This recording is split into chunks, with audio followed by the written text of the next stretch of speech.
Hello friends, welcome to investment academy. US के debt के बारे में एक डिटेल वीडियो बनाया था मैंने। उसमें एक बहुत इंटरेस्टिंग नंबर था ऑन जापान के डेट के ऊपर। एंड तो आई थॉट कि मैंने कहा कि क्वेश्चन पूछ लिया मैंने कि भाई बताओ मुझे कि इसके ऊपर वीडियो बनाना चाहिए। तो बहुत सारे कमेंट आए, 100 कमेंट्स बोले तो मेरे ख्याल से कुछ आए 170-180 कमेंट्स।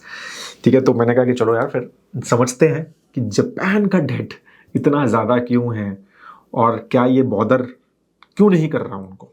ठीक है, एज जापान तो काफ़ी बड़ी इकोनॉमी है, थर्ड लार्जेस्ट इकोनॉमी है वर्ल्ड की, तो ये बॉदर क्यों नहीं कर रहा। तो इसको थोड़ा समझने की कोशिश करते हैं इस वीडियो में। ठीक है, थोड़ा कॉम्प्लिकेटेड है but please be with me on this. ठीक है, तो basically this was the chart which I showed. ठीक है, ऑन इन द यूएस का जब हम डेट के बारे में बात कर रहे थे कि यूएस का डेट इतना हाई क्यों है और कैसे सस्टेनेबल है, तो उसका कमेंट मैं डाल भी देता हूं, मैं उसका लिंक आपको अगर नहीं देखा है आपने वो तो 129 130 plus debt to GDP ratio है यूएस का। तो इसमें जब बात कर रहे थे तो ये एक दिख रहा था जापान जैसे 262।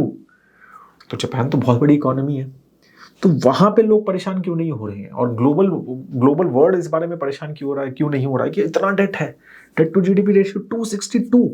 इंडिया में हम 80 पे 89 के आसपास है, वहां पर बात हो रही है ज्यादा हो गया है, ज्यादा हो गया है। यहाँ पर 262 पे कोई टेंशन नहीं हो रही है, क्यों है। तो उसके बारे में इस वीडियो में हम डिस्कस बेसिकली करना करेंगे। ठीक है, तो पहली बात ये बढ़ा कैसे। तो ये चार्ट जो है आपको थोड़ा समझाएगा कि how it has increased. Basically the debt जो है 1990 तक काफ़ी मैनेजेबल था, 70-75 डेट टू जीडीपी रेशियो था, और वो बढ़ के अगर आप देखोगे तो 90s के बाद वो बहुत बढ़ा। ठीक है, एंड फिर क्या कहते हैं 2008 क्राइसिस आया, फिर से बहुत बढ़ा, और फिर कोविड में और बढ़ गया। तो अब वो 260 प्लस डेट जो है टू जीडीपी रेशियो पहुंच गया है, which is very high and it's consistently increasing. अगर आप देखोगे 90s में ऐसा क्या हुआ था जापान में, तो वो चीज़ भी एक क्वेश्चन है, बात करेंगे उसके बारे में। तो जापान की जीडीपी जो है ना, वो आप अगर नंबर देखेंगे यहाँ पे हम, तो जापान की जीडीपी 90s के बाद बढ़ी ही नहीं है ऑलमोस्ट। अभी 4.94 ट्रिलियन डॉलर की आसपास की जीडीपी है, 5 ट्रिलियन डॉलर के आसपास की मान के चलो एक्चुअली जीडीपी है जापान की। इंडिया की 3.5 है, जापान अराउंड 5 ट्रिलियन है। अगर आप देखोगे तो it was above 5 in 1995, 5 trillion से ज़्यादा थी वो। ठीक है, मतलब 5.5 ट्रिलियन डॉलर थी और अब 5 है 95। तो कितने साल हो गए, 30 साल, ऑलमोस्ट 30 ईयर्स में जापान की जीडीपी में ग्रोथ नहीं आया कुछ भी।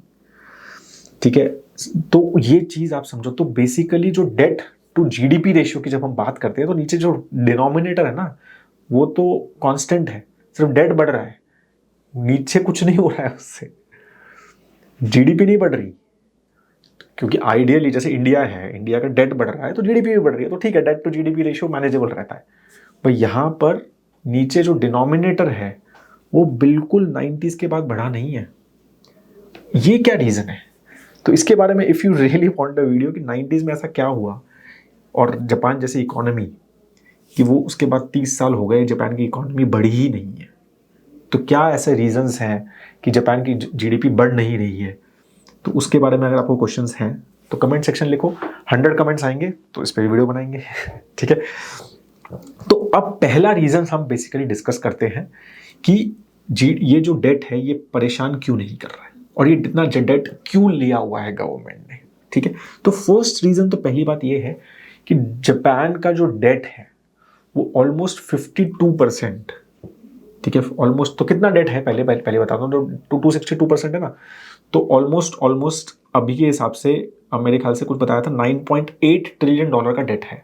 डॉलर के हिसाब से 9.7 टू 9.8 ट्रिलियन डॉलर का डेट है। उसमें से 50% ऑलमोस्ट जो है वो किसके पास है, वो बैंक ऑफ जापान के पास है, मतलब सेंट्रल बैंक ऑफ जापान के पास ही है।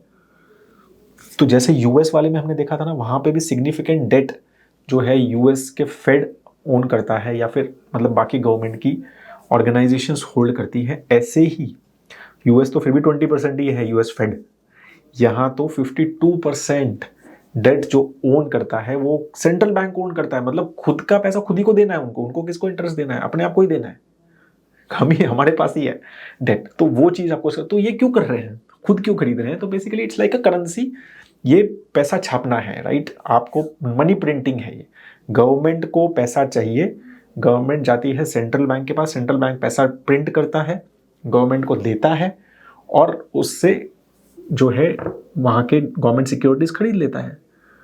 तो उनके पास गवर्नमेंट सिक्योरिटीज इकट्ठी कर करके इतना सारी इकट्ठी हो गई हैं, ठीक है। तो 50% जो है ऑलमोस्ट गवर्नमेंट बॉन्ड्स जो है वहाँ के वो सेंट्रल बैंक करता है। ऐसे यूएस फेड 20% है, बैंक ऑफ इंग्लैंड 26%। अगर इंडिया के आरबीआई के बारे में बात करें तो हमारा आरबीआई भी गवर्नमेंट जो बॉन्ड्स हैं वो ऑलमोस्ट 15% गवर्नमेंट बॉन्ड्स ओन करता है, जितने भी फ्लोट हो रहे हैं मार्केट में, जितने भी अवेलेबल है। तो इस तरह से ये एक तरह से मनी प्रिंटिंग होता है। जब भी मनी को प्रिंट करना होता है या पैसा देना होता है गवर्नमेंट को, तो सेंट्रल बैंक्स जो हैं वो गवर्नमेंट का डेट खरीद लेते हैं और उनको पैसा दे देते हैं।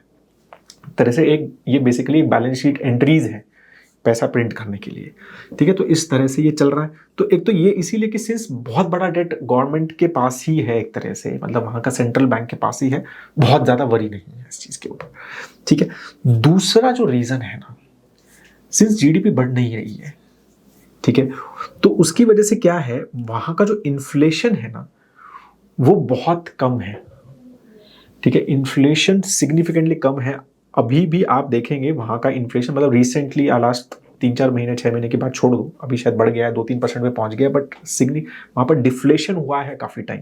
90s के बाद फिर से इन्फ्लेशन जो है हार्डली इंक्रीज हुआ है। अगर आप ये चार्ट देखेंगे तो वो -2% से 2% के बीच में ही लास्ट 30 साल से जापान का इन्फ्लेशन रहा है। और अब जाके रिसेंटली मैंने ऐसे बताया वो 3% पे पहुंचा है, ठीक है। उसके बारे में थोड़ा और बात करेंगे, बट वैसे इट इज़ -2 से 2 के बीच में, -2 डिफ्लेशन मतलब प्राइस लास्ट ईयर से कम हो गए जो, ठीक है ना। तो आप समझो खाना जो है, जो पहले 100 रुपए की किलो दाल लग रही थी पिछले साल, अगर इस बार 90। इंडिया में तो ये लगता है क्या पॉसिबल है क्या ये सब चीज़ें, ठीक है, क्योंकि हमने देखा ही नहीं कभी ना। It's not a good thing, I am telling you. तो अच्छी है, अच्छा है वो नहीं देखा है। तो इन्फ्लेशन नहीं है बिल्कुल भी, राइट। जब इन्फ्लेशन नहीं होता तो इंटरेस्ट रेट्स बढ़ाने का कोई बेनिफिट नहीं है ना। इंटरेस्ट रेट क्यों बढ़ाए जाते हैं, कि इन्फ्लेशन को कंट्रोल करने के लिए, कि भाई इंटरेस्ट रेट अगर बढ़ाएंगे तो लोग स्पेंड कम करेंगे, ठीक है, लोन कम लेंगे, कंपनीज लोन कम लेंगी, पैसा खर्च कम करेंगे और सेव ज़्यादा करेंगे, इसलिए इंटरेस्ट रेट बढ़ाए जाते हैं। लेकिन बैंक ऑफ जापान का प्रॉब्लम है ही नहीं है, वहाँ पर तो इन्फ्लेशन ही नहीं है, तो इसलिए इंटरेस्ट रेट्स बहुत कम हैं। बैंक ऑफ जापान के जो इंटरेस्ट रेट हैं, यील्ड है, जो 10 साल की यील्ड है वो 0% के आसपास रहती है। वहाँ की जो यील्ड है 10 ईयर G-Sec यील्ड 0% के आसपास। वहाँ पे लोग पैसा जो है बैंक में रखते नहीं है, वहाँ पे बैंक जो है आपसे पैसा लेता है आपको, अगर आप वहाँ रखते हो तो। इंटरेस्ट रेट जीरो नहीं, नेगेटिव है वहाँ बैंक रेट, बैंक में। तो जैसे हम एफडी रखते हैं या सेविंग्स अकाउंट में लेते हैं, हमें 3% मिलता है ना, वहाँ पे 3% नहीं, वहाँ पर माइनस समथिंग है, -0.2%। इस तरह से अगर आपने 1000 रुपये रखे तो आपको पैसा ले लेंगे बैंक, क्योंकि आपने रखे हमारे पास इस बात के लिए। तो इन्फ्लेशन इतना ज़्यादा कम होने की वजह से इंटरेस्ट रेट्स इतने कम हैं कि उनको कोई ज़्यादा प्रॉब्लम ही नहीं होती है डेट क्रिएट करने में, कि उनको लगता है कि यार इसकी सर्विस कॉस्ट तो कुछ है ही नहीं, तो पैसा बस वापस देना है हमें। हम जो डेट उठा रहे हैं उसके लिए इंटरेस्ट तो हमें कुछ देना ही नहीं है ना, क्योंकि इंटरेस्ट रेट कॉस्ट ही इतनी सिग्निफिकेंटली लो है। Effective interest rate of Japan का जो गवर्नमेंट बॉन्ड्स हैं, ठीक है, दे आर बिटवीन 0 to 1%, मतलब 0.5-0.2% है सिर्फ। तो जब आपको इंटरेस्ट कुछ ज़्यादा देना ही नहीं है तो आप डेट उठाते रहो और वापस देना है बस पैसा वापस, एक तरह से, है ना। तो इस वजह से भी कि इंटरेस्ट रेट कॉस्ट इतनी ज़्यादा कम है जापान की गवर्नमेंट को, कि उनको ज़्यादा वरी नहीं होता है कि अगर वो डेट उठाते भी हैं तो ये एक सेकंड रीज़न है कि उसकी वजह से। और अगर मैं यहाँ पर कंपेयर करूँ इस चार्ट में तो इट इज़ एज लो, मतलब जापान का इतना ज़्यादा डेट होने के बाद भी अगर हम बाकी जर्मनी के साथ कंपेयर करें, यूएस के साथ कंपेयर करें, यूके के साथ कंपेयर करें, ठीक है ना, तो उनका डेट मतलब जो इंटरेस्ट एक्सपेंस है as a percentage of GDP, that is almost equivalent to those countries, इतना ज़्यादा डेट होने के बाद भी, ठीक है, परसेंटेज वाइज। तो ये एक चीज़ बेसिकली रीज़न है कि it is so low, right.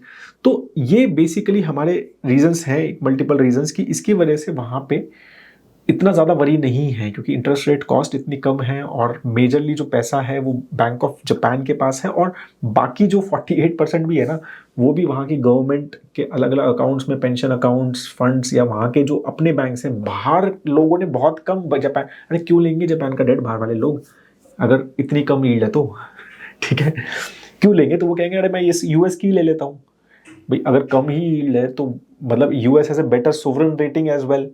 आपको पता है ना, आपको पैसा डालना है गवर्नमेंट बॉन्ड में, एक सेफ गवर्नमेंट बॉन्ड में चलो पैसा डालना भी है बाहर के किसी हेज फंड को या इन्वेस्टर को, तो वो ये कहेंगे यार हम यूएस का ही ले लेते हैं ना। यूएस में भी क्या कहते हैं इंटरेस्ट रेट्स कम हैं, बट वहाँ पे एटलीस्ट रेटिंग बेटर है, ओवरऑल सोवरेन रेटिंग यूएस की बेटर है जापान से। तो इस वजह से बाहर के लोग जापान का डेट क्यों लेंगे? ठीक है, तो यील्ड भी कुछ नहीं है, और तो इसीलिए जो डेट है वो बेसिकली इंटरनल मनी प्रिंटिंग के लिए है वो। ठीक है, एक्चुअली में बाहर से पैसा नहीं उठाया हुआ जापान ने ज़्यादा, इसलिए ज़्यादा टेंशन नहीं है उनको इन सब चीज़ों की। ठीक है, तो ये सारे बेसिकली 3 रीजंस हैं, हम ये बात कर सकते हैं। तो अब क्या ये मतलब सस्टेनेबल है क्या? आप कुछ नंबर्स आपको दे रहा हूँ, तो उनका अभी भी अगर हम मतलब क्यों खर्चा कर रहा है, क्यों इतना डेट उठा रहा है गवर्नमेंट, तो बेसिकली यही है कि भाई जीडीपी तो बढ़ नहीं रही है, गवर्नमेंट कहता है भाई खर्चा करो, जितना खर्चा कर सकते हो, क्या पता थोड़ा सा कुछ हिले और जीडीपी बढ़ने लग जाए, हम ग्रोथ पाथ पे वापस आ जाएं। 30 साल से जो हम नहीं ग्रो कर पा रहे, अगर हम खर्चा करेंगे बहुत ज़्यादा, नई नई चीज़ें क्रिएट करेंगे, राइट, नए एसेट्स क्रिएट करेंगे, तो हो सकता है लोग भी पैसा स्पेंड करने लग जाए, कंपनी भी पैसा स्पेंड करने लग जाए, सैलरीज बढ़ने लग जाएंगी, इन्फ्लेशन आ जाएगा और हम एज अ कंट्री ग्रो करने लग जाएंगे। तो इट इज़ बाय कम मतलब, और अलग अलग इश्यूज भी हुए हैं, राइट, फाइनेंशियल क्राइसिस हुआ 2011 में, वहाँ पर मेजर टाइफून मतलब सुनामी आया था, राइट, तो काफ़ी ज़्यादा प्रॉब्लम हुई थी, फिर कोविड हो गया, तो उन सब की वजह से भी गवर्नमेंट को बहुत ज़्यादा उसमें पैसा स्पेंड करना पड़ा वहाँ पे। ठीक है, तो लाइफस्टाइल सस्टेन करने के लिए, तो ये सारी चीज़ें, तो government is spending a lot of money just because of that. और social security, it's ageing population है, तो पेंशन और सोशल सिक्योरिटी का बहुत बड़ा खर्चा है वहाँ पे गवर्नमेंट का। तो अगर हम यहाँ ब्रेक डाउन देखें, ठीक है, तो सोशल सिक्योरिटी पे significant of that spend is on social security. Government का डेट जो लिया है उसका पैसा वापस करने के लिए ना, इट्स नॉट इंटरेस्ट कॉस्ट ज़्यादा नहीं है, बट पैसा वापस करने के लिए भी सिग्निफिकेंट पैसा वो देते हैं, लाइक लोकल एलोकेशन, फिर बाकी बाकी जो पैसा है पब्लिक वर्क्स, डिफेंस वगैरह में, डिफेंस में भी पैसा होगा स्पेंड स्टार्ट हो गया, पहले ज़्यादा नहीं था। तो ये सारी चीज़ें हुई, तो लेकिन टैक्स रेवेन्यूज जो हैं वो बढ़े ही नहीं हैं लास्ट 30 साल में। टैक्स रेवेन्यूज लास्ट 30 ईयर्स में ऑलमोस्ट उतने ही हैं, कम हुए हैं बल्कि।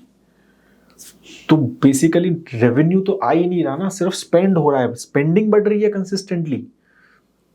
आप देखो ये चार्ट से, राइट, स्पेंडिंग जो है वो ऑलमोस्ट 110 ट्रिलियन येन पे पहुंच गई है, और वो जब बराबर बराबर थी 90s में, मतलब वहाँ पर 70 पे थी और टैक्स रेवेन्यू 60 पे थे, अब वो मतलब डबल हो गया है ऑलमोस्ट, और लेकिन टैक्स रेवेन्यू वहीं के वहीं है, तो रेवेन्यू गवर्नमेंट का आ नहीं रहा है, तो इसके फिस्कल डेफिसिट बढ़ता ही जा रहा है।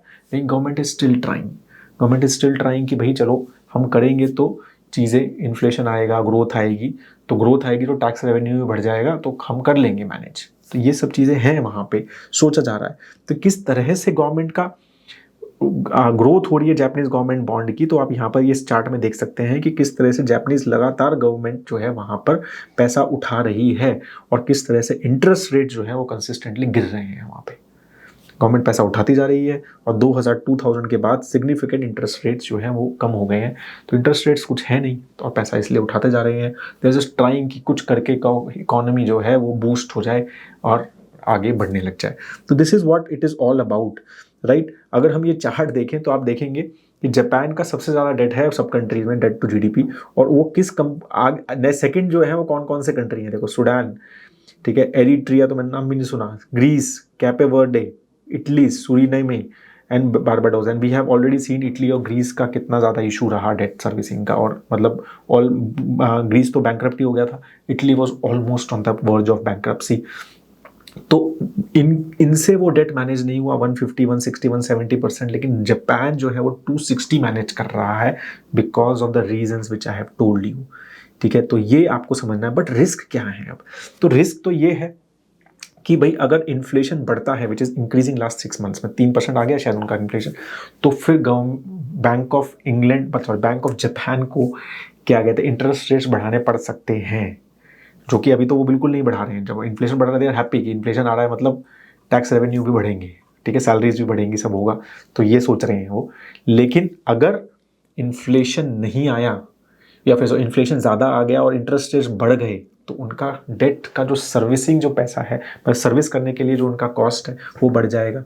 और अगर वो चीज़ इन टैक्स रेवेन्यू नहीं बढ़े और डेट बढ़ गया, रेवेन्यू नहीं बढ़ा और खर्चा बढ़ गया तो फिर क्या होगा, रेटिंग डाउनग्रेड होगा। ऑलरेडी रेटिंग डाउनग्रेड हो गया है जापान का रेटिंग अगर हम 90s में देखें तो AAA था, मतलब बेस्ट रेटिंग था उसका एज अ कंट्री, ठीक है। वो गिर गिर के अब स्टैंडर्ड एंड पुअर तो A+ पे लेके आया है। तो डब AAA होता है, फिर AA होता है, राइट, फिर A+ होता है। तो A+ पे लेके आया है। मूडी जो है वो भी A1, वो भी A+ ही है। फिच ने A रखा है, और अगर अब ये नीचे हो गया तो BBB तक जा सकते हैं, राइट। तो इस तरह से रेटिंग डाउनग्रेड का एक टेंशन है जापान को। अगर इंटरेस्ट रेट्स बढ़े तो खर्चा तो बढ़ जाएगा, टैक्स रेवेन्यू नहीं आया, रेवेन्यू नहीं बढ़ा, then it will be a major issue for them, ठीक है। तो ये इसीलिए रिस्क है associated with them, and then obviously the currencies value will also have an impact because of all this. So that is what I wanted to tell you. I hope that आपको ये video अच्छा लगा, interesting लगा। Simple भाषा में समझाने की कोशिश की, बहुत सारे कॉम्प्लिकेटेड कॉन्सेप्ट्स हैं इसके अंदर, और जितना मैं आपको सिंपल समझा सकता था तो समझाने की कोशिश की। अगर अच्छा लगा तो प्लीज़ लाइक करो, वीडियो को शेयर करो, और अगर इस टाइप के वीडियोस के लिए चैनल को सब्सक्राइब भी ज़रूर कीजिए। यूएस वाला भी इसका वीडियो देखना। आपको इस टाइप का वीडियो अगर इंडिया के लिए भी चाहिए तो वो भी बताना मुझे। Have a great time ahead दोस्तों। जय हिंद।